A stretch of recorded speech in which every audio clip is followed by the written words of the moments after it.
All on the boards right now.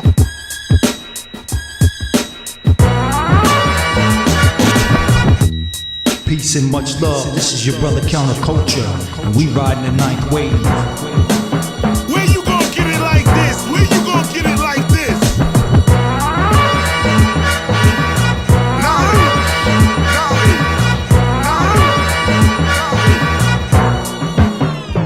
Welcome everyone to another episode of Riding the Ninth Wave. It is day 16 of the ninth wave. It is the 14th of July, 2017, and as of today, we are officially in the gift frequencies. The sun has moved into the 62nd gate, which empowers the gene key of impeccability, precision, and intellect. I wanted to mention that when we are on the cusp of one gate or another, it is important to take note to time and place. The ephemeris that I have created along the ninth wave, which places the gene keys along the ninth wave, it was my first attempt to create that. So I used an old ephemeris that I found online, and but I am discovering as days go by that it is slightly off, because these are not rigid dates for the gene keys, as in the case of the astrological signs of the zodiac, which fall on the same days every year. If you are born on the cusp of one of these gene keys, it could change from year to year. For example, if in the case of today's gene key, which is the 62nd gene key, I have placed it on, let's say, on the map as beginning today, whereas I've discovered it actually began yesterday, and in some parts of the world, a little bit before yesterday. So this is just a general sense of the span of the mostly 6 days that a gene key covers, so that if you are born during a time when there's a changeover from one gate to another gate, it is important to have the more exact time of when you were born and the place where you were born, because that will affect whether you belong or are under the one sign or one gate or one gene key or another gene key.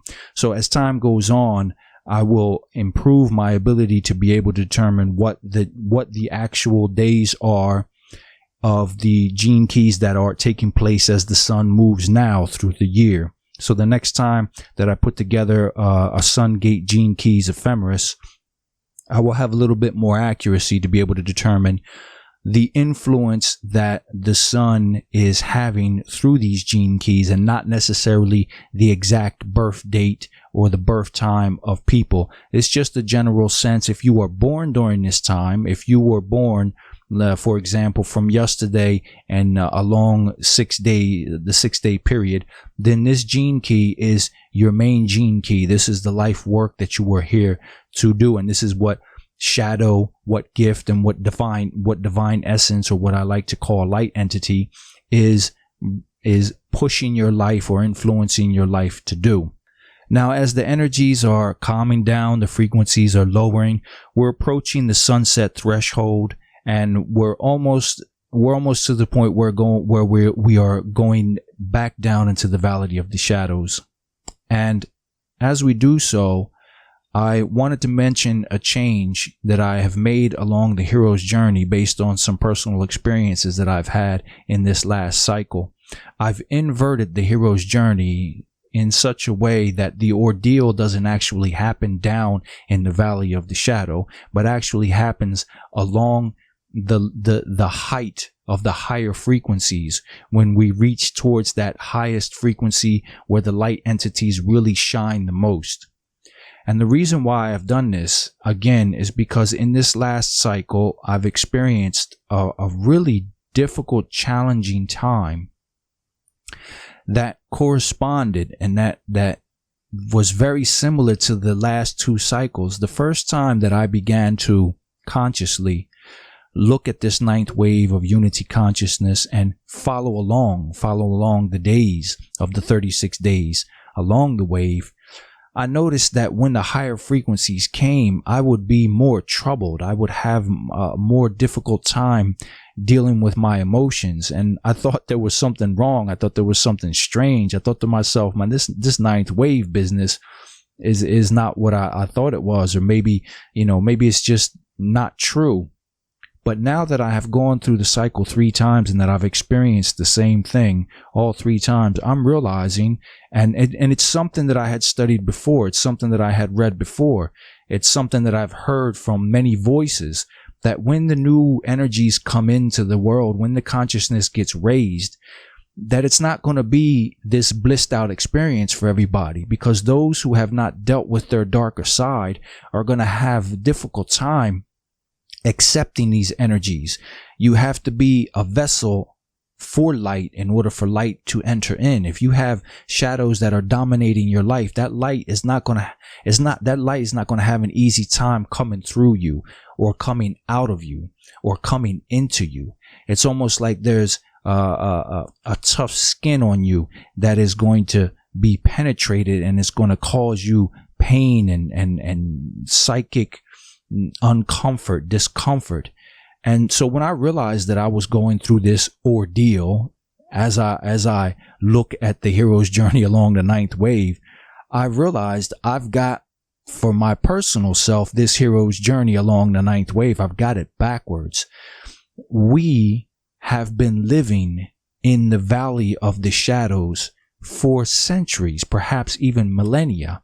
When I look at the hero's journey, and I think about the ordinary world, where is the ordinary world for most people? The ordinary world is amongst the valley of the shadows, where there's selfishness, there's greed, there's intolerance. There are 64 shadows of what I like to now call the 64 shadows of the divine battle, in order to balance out the other side of the divine performance, which I am living and experiencing for some time now.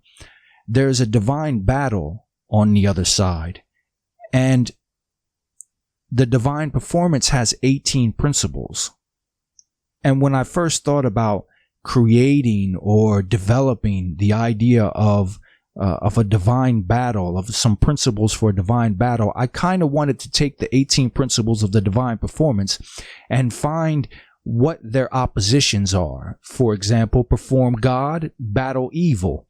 But then I thought to myself, I'm studying at this moment the gene keys, and I'm studying the shadows, and the shadow is very important along the hero's journey, because the shadow is one of the archetypes. And I'm learning that the shadow is like a black diamond that has 64 facets. So I didn't want to exclude any of those, because I realized they're all going to be very important. So in the valley of the shadows, I'm looking at 64 shadows that we will engage in this divine battle. But this divine battle has been going on for some time. So the valley of the shadows for me is really where the hero encounters the ordinary world. This is where we've been living for such a long time. The special world, that world where the hero journeys out of his comfort zone, is really where the light entities are. It's really where the higher consciousness is. It's really what most of humanity, is not yet accustomed to. We're accustomed to living with shadows. So I have inverted the hero's journey along the ninth wave, so that the ordinary world actually exists within the valley of the shadows, and that the special world actually exists in the realm of the light entities. I have left the old chart of the hero's journey because perhaps there are people who still deal strongly with shadows, still have a difficult time with shadows. And I have noticed from my own personal experience, from observation in the life around me, that some people are not really affected by the higher frequencies, by the higher energies in the way that I'm being affected, because there is no conscious effort to raise your frequency. When you live in a low frequency, when you live with shadows, you allow shadows to dominate your life. Higher frequencies may cause you discomfort, but you're already accustomed to discomfort. So you don't feel those higher frequencies the same way that someone who is actively looking to raise his frequencies, someone is actively looking to live by that higher standard, that higher consciousness, by those divine principles of the divine performance. When you actually go to live those out, you're going to encounter shadows that are going to try to stop you, try to prevent you, try to get you to react, or try to get you to repress yourself. So for some people, the hero's journey into the valley of the shadows is still where the struggle, where the ordeal, where the challenge is.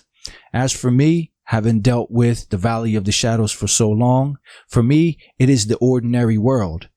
And that is unfortunate. It's unfortunate, but it is a reality. So I have inverted that so that now at day 16, we are actually on the road back, stage 10 of the hero's journey. But before I get into that, because we are in the gift frequencies, what I would like to do is share with you Gene Key 62, the gift of precision. And as we are on this road back down into the valley of the shadows, we can begin to take this gift with us to be able to strengthen ourselves and our service to others, so that when we get into that valley, we can be better equipped with more gifts to be able to deal with more shadows. So as the sun is shining through the 60-second gate, I will share with you now the 60-second gift, precision, the greatest step. The 60-second gift, the gift of precision, is far beyond the realm of intellect, which, as we have seen, is based on mere knowledge. As you start to awaken through the higher frequencies of this gene key, you either begin to question the world around you, the repressive nature, or you stop questioning everything, the reactive nature. Awakening is magical in its ability to bring about a natural balance within your being. In other words, if you are caught in the obsessive behavior patterns of the repressed 60-second shadow, your mental abilities suddenly begin to come alive again, as though someone had cleaned the windows of your perception. You begin to question your own obsessive behavior, which ultimately brings about a complete transformation in your attitude and usually in your lifestyle as well. In the case of the reactive 60-second shadow, your awakening will take you through a natural humbling process in which you realize that you are causing your own misery by focusing in minute and irrelevant detail on anything and everything but your own pain. When you begin to look into your own nature and take full responsibility for your behavior, you will go through a wonderful softening process as your natural feminine side comes once again to the fore. In both cases, we are seeing the gift of precision being reborn. Precision happens when natural intelligence strikes a balance between the heart and the mind, but with one caveat, that the heart, the feminine principle, is given control over life. The masculine principle, the intellect, then moves into service of the feminine principle, which is about intuition, listening, and receiving rather than thinking, expressing, and transmitting. As the gift of precision grows stronger, it may seem as though the world gradually begins to come alive again. Intelligence recognizes intelligence, and with the mind out of the way, the invisible essence that connects all beings is once again felt. For example, when you look at a tree through the 60-second shadow, you register only the facts that you have learned about the tree. You register its name, type, or any other words connected to it, branches, twigs, leaves, and so on. But you never see the actual tree. The tree is intelligent, and to really know the tree, you have to use your own intelligence. This means that you don't simply look through your eyes and mind. You take the tree into your being. You feel its aliveness, its mysterious aura. You actually breathe it into yourself. Precision is what happens when intelligence is born. It's not simply about being precise and exact at an intellectual level. It's a completely new way of seeing life. Precision is inspirational and original. and such inspiration does not depend on your vocabulary. When the gift of precision describes something, it arranges facts in ways that are inspirational and exciting rather than dull and dry. As this gift arises in a person, they begin to communicate with such economy and exactness that almost everything they say is beautiful, poignant, and seamless. Such people soon develop keen gifts as communicators, speakers, writers, artists, actors, or scientists. This gift is designed to find the limelight. When the heart leads the way and uses logic to describe what it sees and feels, others cannot help but listen. The 62nd gene key is genetically coupled with the 31st gene key, forming the codon known as the ring of no return.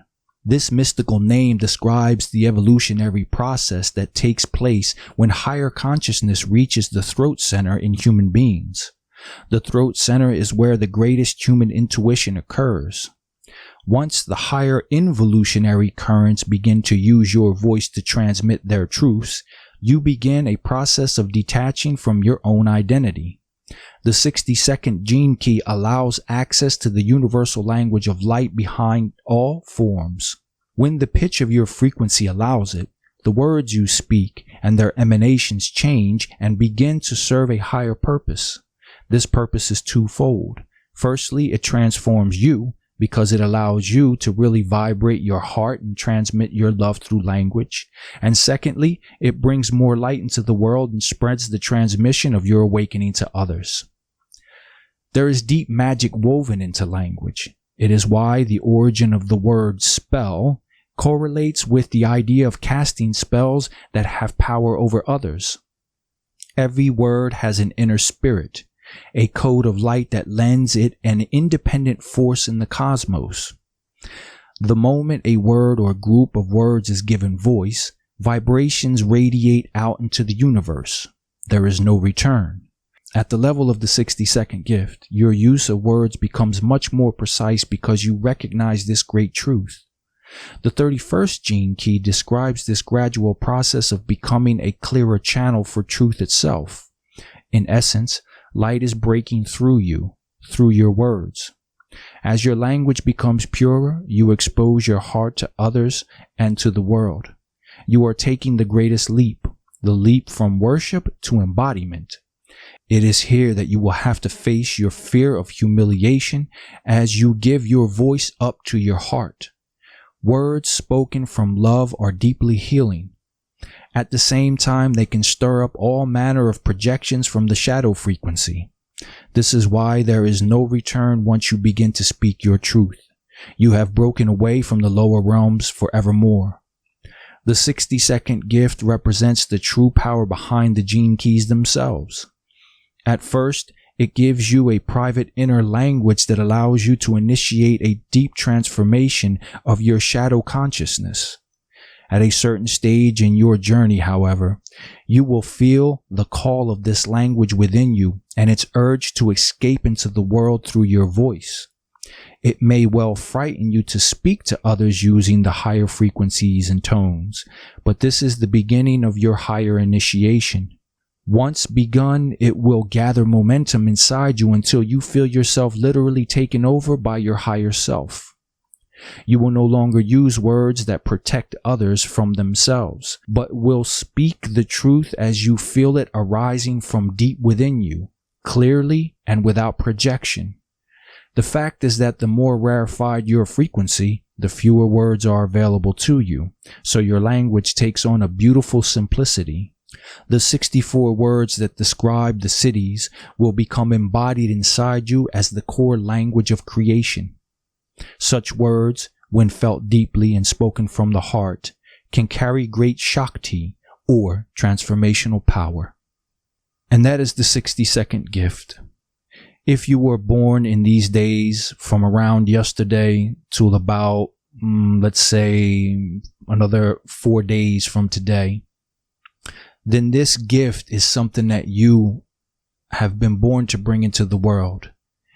Even if you were not born in these days, the sun is shining through this gate now, so we have this opportunity now to fine tune and to bring this gift into our being, awaken this gift into our being, because the gene keys are about our genetics, our DNA. Precision as a gift exists within us.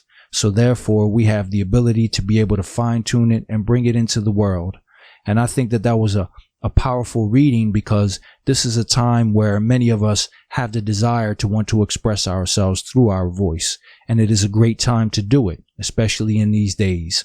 Now, what I'd like to quickly do is move on to the hero's journey. We are in stage 10. This is the 16th day of the 9th wave, and we are approaching the sunset, the threshold of the sunset. And just before I do that, I'd like to mention one thing about the thresholds. In the hero's journey, there are 3 thresholds. And when I developed the chart for the 12 stages of the hero's journey, one of the stages is actually called crossing the first threshold, or the crossing of the threshold. And obviously I wanted to place that along the chart. I wanted to place that where there actually is a threshold.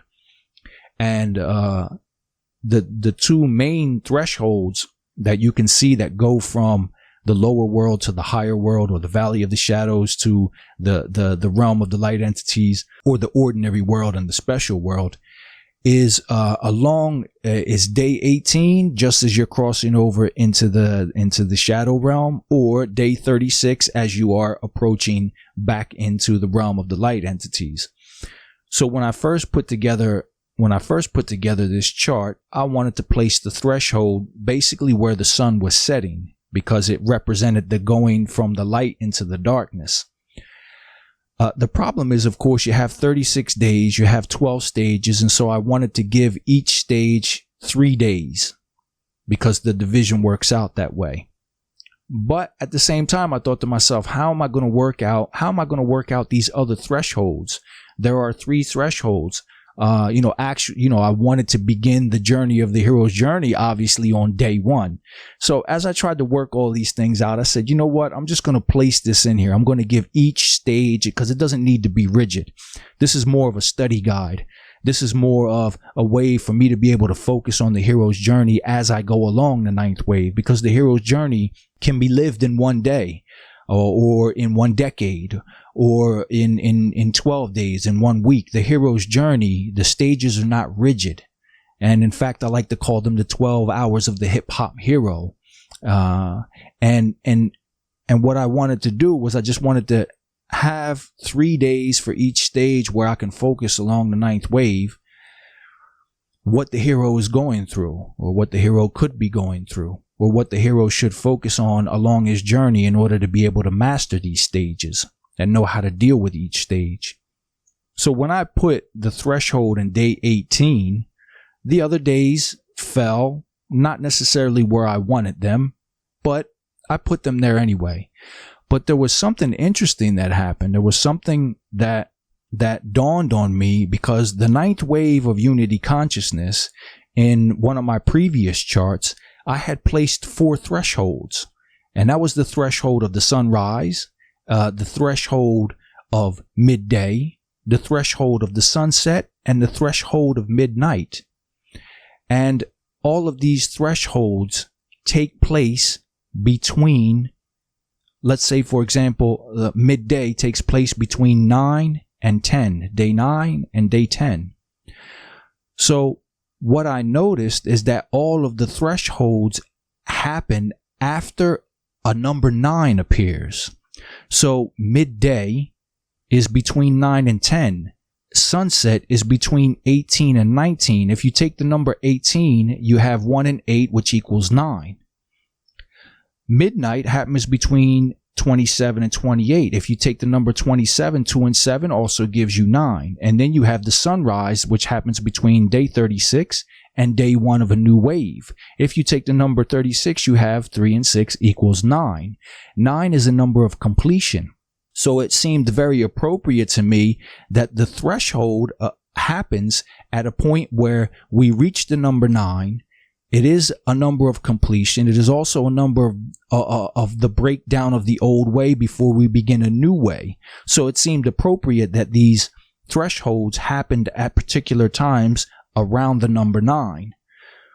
When I looked at what was placed along those number 9s, I found that along those number 9s, you had the call to adventure. You had, obviously, the crossing of the threshold.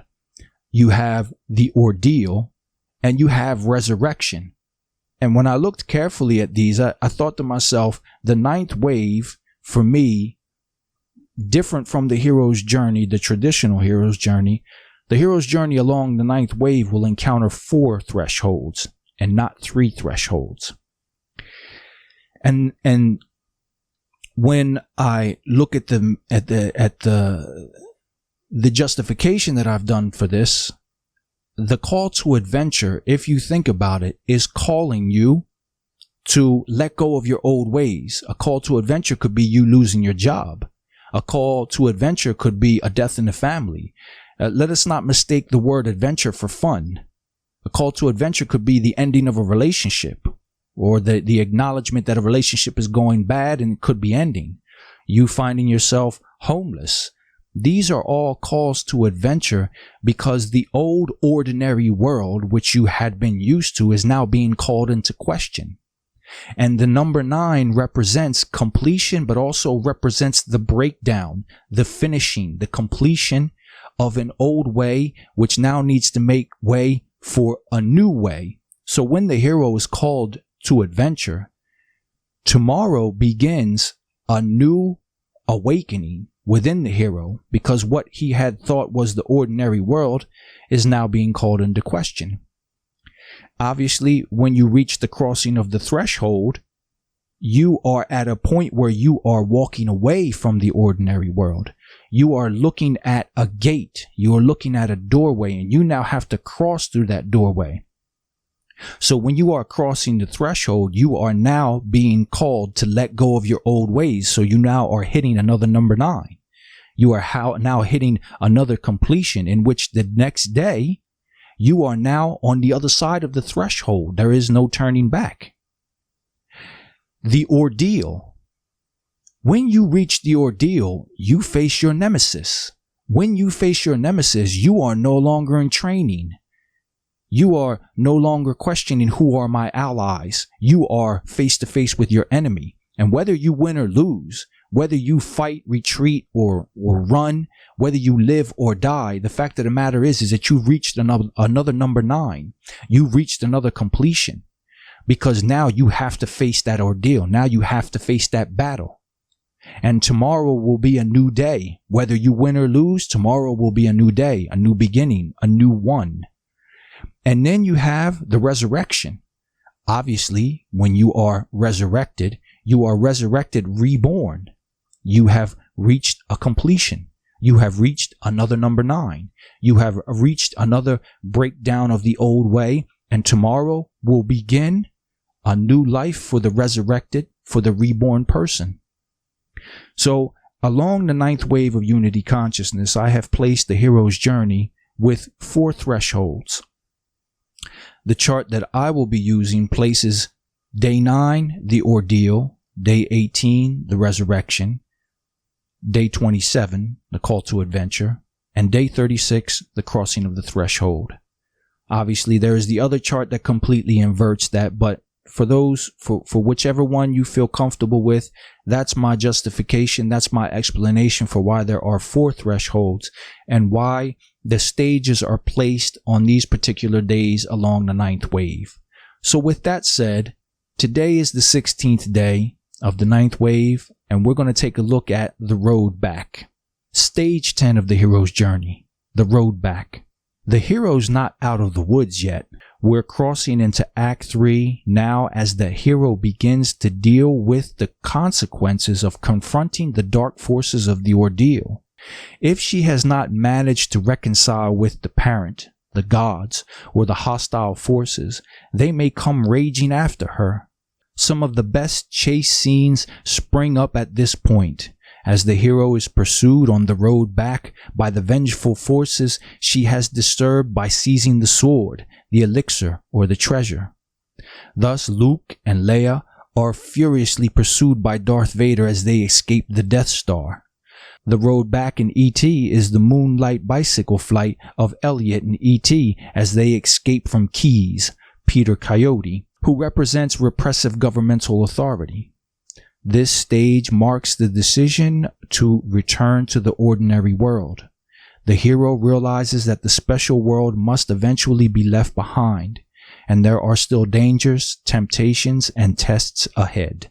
So that is stage 10 of the hero's journey. Before we close out this session, I want to send a shout out to Minister Zinaru, who last week called upon us to reflect on the divine principle of forgiveness.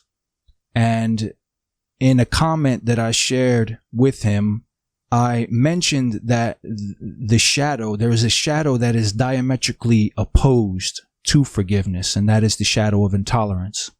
So through the gene keys, I would like to share with you this shadow to add on to the discussion, to add something different to think about as we continue to think about forgiveness and ways that we can approach forgiveness. And at the same time, because we're going to be crossing over the sunset threshold, and we're going to be crossing into the shadows. So as we are contemplating and as we are meditating forgiveness, I think it would help us to also be aware that forgiveness has, let us call it an enemy, let us call it a nemesis, let us call it an opposite, a duality. And being aware of this duality, being aware of what one of the potential blocks to forgiveness can probably help us to move closer towards the divine essence or the light entity or the divine principle of forgiveness. So the fourth shadow, intolerance, the folly of youth. When the ancient Chinese named the fourth hexagram of the I Ching, they gave it a wonderful name, youthful folly, and in doing so, they showed a profound understanding of its lower nature. The fourth shadow, the shadow of intolerance, is rooted in the mind's habit of becoming tangled up with human emotions. Intolerance is best understood through its relationship to its programming partner, the 49th shadow of reaction. Because human beings are governed by their emotions, the general emotional state of humanity is unstable and chaotic. We tend to react to our whims instead of attuning to the quiet, clear guidance that lies within each of us. In reacting to our own and others' emotions, we decide that what we feel must be the truth, and our mind agrees with us. The fourth shadow is essentially a misuse of one of the great gifts of the human mind, logic. The power of this fourth gene key is the power to read and solve logical patterns. And as we shall see in the case of the fourth gift, this ability leads you to a universal understanding of the rhythmic patterns and tendencies of all life. However, at a low frequency based on emotional reaction or overreaction, this shadow uses the power of distorted logic to support and uphold its volatile nature. In other words, if the fourth shadow has a bad day and decides it doesn't like someone, it will find a whole list of logical reasons to support its dislike. This is what intolerance really is, a slanted perspective of logic. At the shadow frequency, the mind is actually given the authority to make important life decisions. And this is often disastrous because its true role is not to decide anything. Its true role is to understand and communicate. The aptness of the name youthful folly becomes apparent when you see what happens as this shadow reaches an extreme emotional state. At the shadow frequency, you identify absolutely with your emotional state, which defines the way you live your life. Any unresolved emotional pattern is taken up by your mind and built into a highly intricate logical framework that masquerades as the absolute truth. Through the medium of the fourth shadow, opinions, judgments, and resentments are transmuted into convictions and certainties. In this way, people blind themselves with their own logic and can become deluded and sometimes dangerous. Intolerance is based on a subjective distortion of logic, which only measures those patterns that a person wants to see, rather than seeing all patterns from both sides of an argument. The power of the fourth gift of understanding is founded upon this ability to objectively assess all aspects of a viewpoint, thus avoiding the pitfall of taking sides. The human logical mind is actually not designed to take sides. The essence of logic is its foundation upon objectivity, but in the hands of fear, objectivity dies and logic becomes subjective, even at a collective level. You may wonder how something can be both collective and subjective. Racism and prejudice are examples of genetic or ancestral fears that manifest through certain population groups who then reinforce their fears through subjective logical argumentation. Even science is rarely truly objective unless it remains open to all counter-arguments. In the case of science, a counter-argument might come from religion, which challenges logic as the only means of acquiring truth. Only when science is skeptical of its very own nature can it really be regarded as truly objective. The fourth shadow forms a very subtle undercurrent to all human mental structures, from the scientific to the spiritual. It cannot help taking sides. The underlying nature of all the shadow states is fear.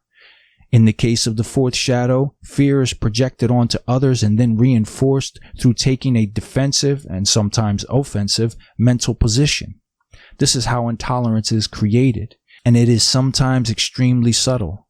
Intolerance bases its position on opinion rather than fact. If you took the time to examine the other side of the argument, you would immediately understand that your opinion is rooted in a deep-seated emotional fear of something.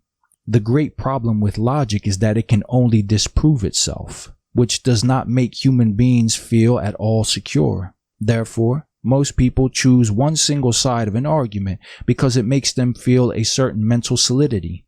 Ironically, however, mental assuredness cannot make the body feel safe. The body can only feel safe when it surrenders to the moment without wanting something else. The fourth shadow is endlessly restless in its need to examine patterns and resolve questions. One answer is simply replaced by another question. The role of this gene key is to understand, but understanding cannot come through the mind itself. This is the essence of the fourth shadow's dilemma, and it keeps many people from realizing its gift. Understanding, as we shall see, only comes when you realize that your mind can never truly understand anything.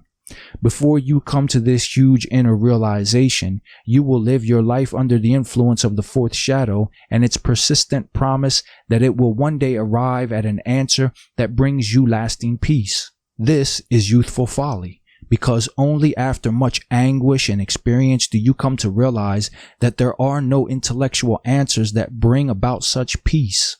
There are only two options for the fourth shadow. You either settle for a one-sided opinion and deny the other side, or you become lost in the fruitless quest to bring an end to the feeling of uncertainty that lies deep within you. Unless you make the leap into the true understanding of the fourth gift, you have no choice but to be caught in eternal misunderstanding and intolerance. Repressive nature, apathetic.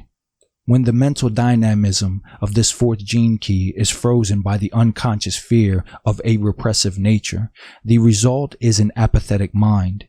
An apathetic mind is a collapsed mind that is no longer bright or intelligent, but has given up on understanding anything and sunk into a kind of mental lethargy.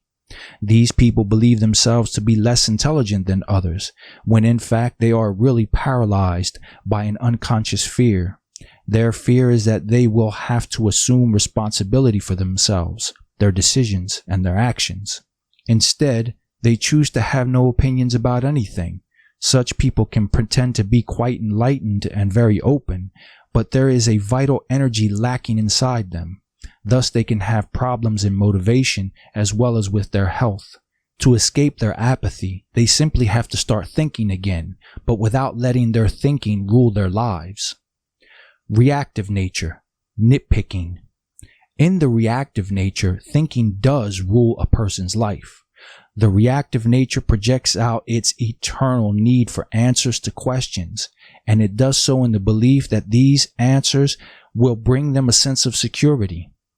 When you discover that this is not so, you become angry and blame someone, often the person or system that they supposed would give them all the answers. These people cannot let go of their need for some feeling of resolution, so they make their mind the authority for bringing about this feeling, only to be endlessly disappointed. These people hone in on the most irrelevant details, unconsciously looking for a vent for their frustration. When they find such a detail, it affords them the opportunity to criticize or complain and thus release some of their pent-up anger and tension.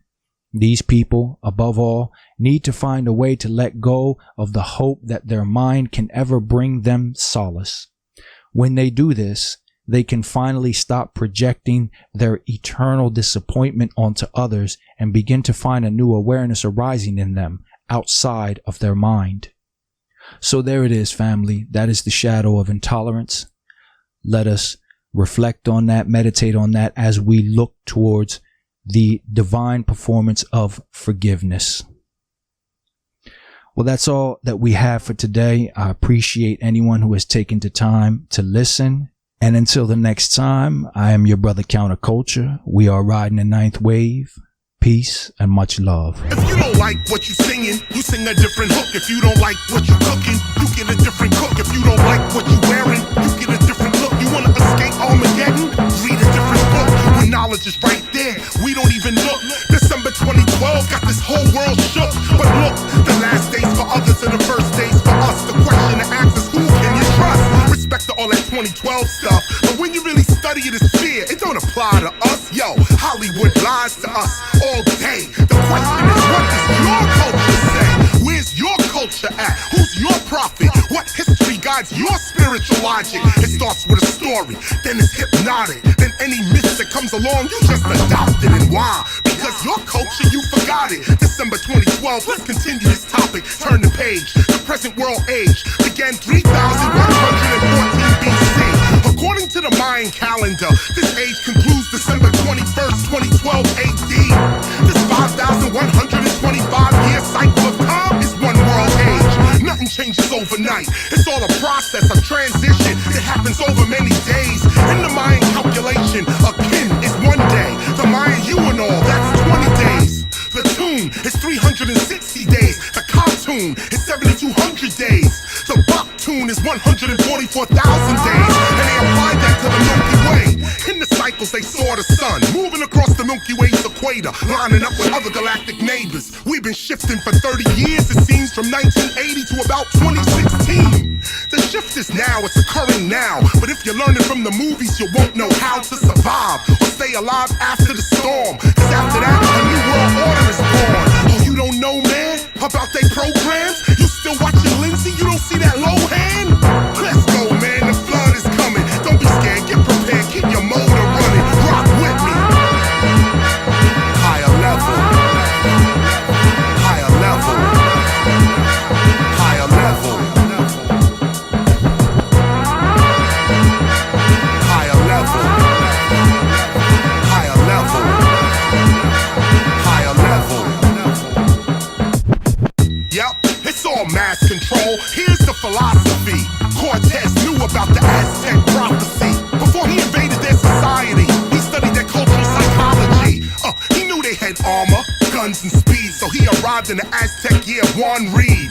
That's the year Quetzalcoatl was prophesied to return from exile. In fact, Cortez played out the Aztec myth and took away those people's will to resist. Cortez played on religious beliefs and blinded the Aztecs cause he was a thief. Look, the Yucatan, that's a Mayan book of cycles. It lets the Mayans know when the gods are gonna strike you. In fact, every 13 cartoons you see, the Mayans are visited with a catastrophe. So every 200 or 56 or 7 years, the Mayan people live with this fear. So on the island of Tayasor, now Flores, the Spanish came on with this knowledge. They knew, according to the Mayan heavens, that the next cycle was 1697. So as the Mayans stood there fixed on the heavens, the Spanish showed up with all of their weapons. March 13th, 1697, the Mayan people learned a terrible lesson. Your fears and tears are used against you, cause 80% of world control is mental.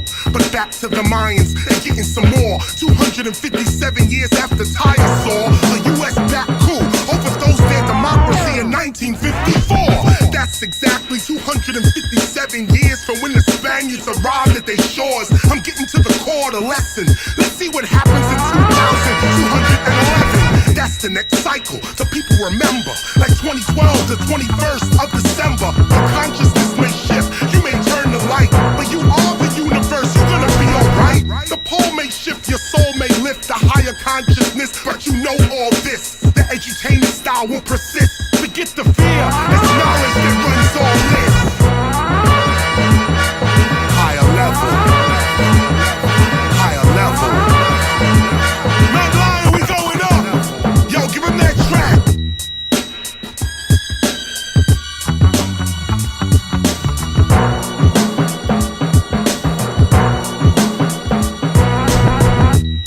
Mad Lions all on the track. Rock that shit. Rock that. Rocking them drums. Do your thing,